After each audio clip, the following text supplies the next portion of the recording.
Isip pagpangandam sa on-site voting sa Minglanilla Jail Facility. Mock election o simulation exercise ipahigayon. Ang report ni Femari Dumamo. Yung ipahigayon usabang security simulation exercise sa on-site voting sa Barangay SK elections. Matod sa warden sa Minglanilla BGMP facility, nga doon 240 ka mga persons deprived of liberty nga mamahimong makabotar ning umaabot nga local election sa Minglanilla. Gipaubos na sa voters education ang mga PDL voters ug gipaniguro sa BGMP nga way problema nga atubangon atol sa adlaw nga piniliay. Nag-briefing na pod mi sa among PDL, human naming briefing. And then naami final meeting before sa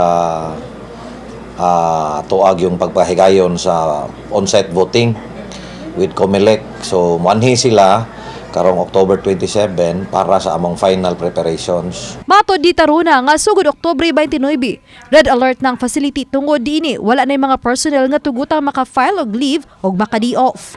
Abagan usabang BGMP sa kapulisan. Gitugutang mga kampanya sulod sa jail facility ang mga kandidato apan matod di taruna nga wala pay kandidato nga nakig-alayon kanila. Wala pagyod ni are diri ma'am nga nananghid kay ang ato manggong ruling na is mo suwat sila na mo nya among i pangayuan og permit sa regional office. So ang ilar lang gibuhat is magpatukar sila diha sa gawas sa ilahang jingle. Oban ni Cleofer Lumaya Gogrod Prado, Femari Dumabok. Balitang Bisdak.